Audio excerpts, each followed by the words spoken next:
Have you ever been in one of those terrible conflicts where you want to make things right with somebody after a disagreement and soothe those hard feelings between you, but you don't know how? Because, after all, you were right. How do you rectify situations like that? You can't apologize when you're right, can you? There's so much at play here. Your pride and self-respect, your sense of justice, but also a desire for peace and restoration and cooperation. And maybe there's a lot of love and pain and anger all mixed together. So here's some thoughts that may help you navigate your way through such a mess. First of all, there are really two meanings for the word apology. One of them is a rational explanation of a viewpoint, a defense or of a statement or a position. But our more common usage is an expression of remorse or contrition over an offense. And the most common words we use for this is, "I'm sorry." But they can be misinterpreted in many ways. For example, when somebody's telling us about a misfortune that they had and we say, "I'm sorry," they might say, "It's not your fault." But of course, what we really meant is that we have sympathy for what happened. Or after an argument, we might say, "I'm sorry, but," which really means that we're really not sorry. We don't want to hurt their feelings, but they're still wrong. And that never works well, does it? So it's very helpful to break apart the different nuances of "I'm sorry" and understand when, where, and how to use it. Now, one of the most self-destructive attributes we have is pride. And I don't mean dignity or self-respect, but that pride that makes us bristle and fight against any notion that we could actually be in the wrong. Now, be aware that this kind of pride is actually a big indicator of insecurity and weakness. And if you bear in mind that an honest self-reflection comes from a place of strength and dignity, then it might set you in the right frame of mind to start with. The fact is, sometimes we are wrong. Sometimes we're both wrong.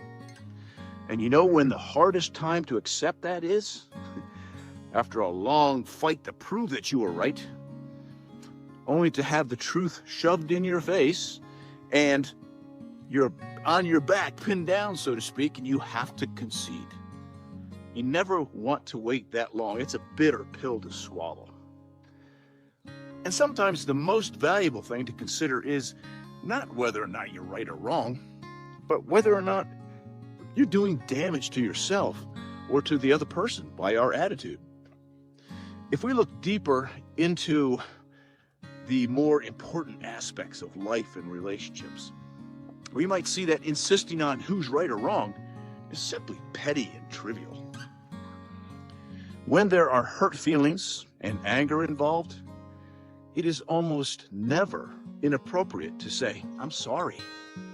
Just do your best afterward to bite your tongue and don't add any self-justification to it.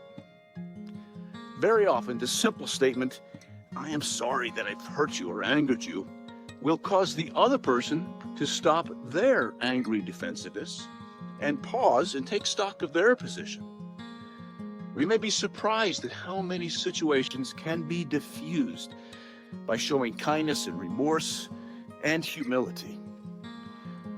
There's a strange thing about humble people. Nobody really wants to be humble. We usually want to be admired, respected, or right. But you know what? Everybody loves humble people. They're easy to be around and uplifting. There's a verse in the Bible that says, "A soft answer turns away wrath." But how many relationships have been destroyed, whether at work or in the home, by foolish pride and the unwillingness to let small things go? So how do you express this conciliatory remorse when you truly do feel that you are right or justified? One idea is to say something like, "I'm struggling to understand your perspective, but I'm trying." Or, "The last thing I want to do is hurt you in any way, regardless of what I believe."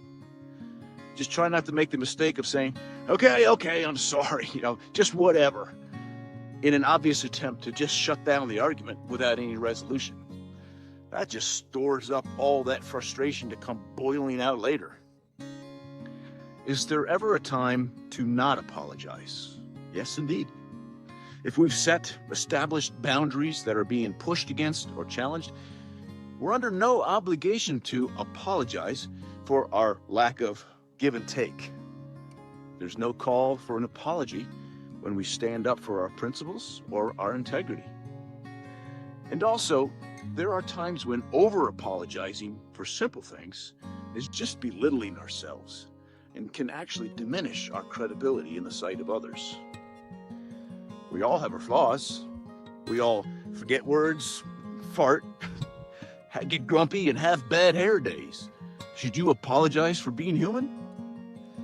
Let's not confuse humility with self-abasement. And even the choice of words is important.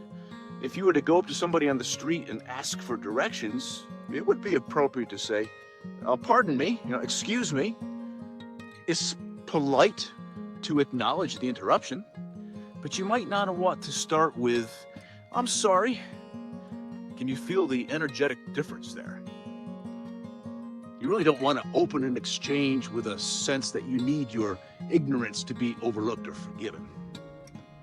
So this apologizing thing can be a tricky process, but understanding it will help you be appreciated.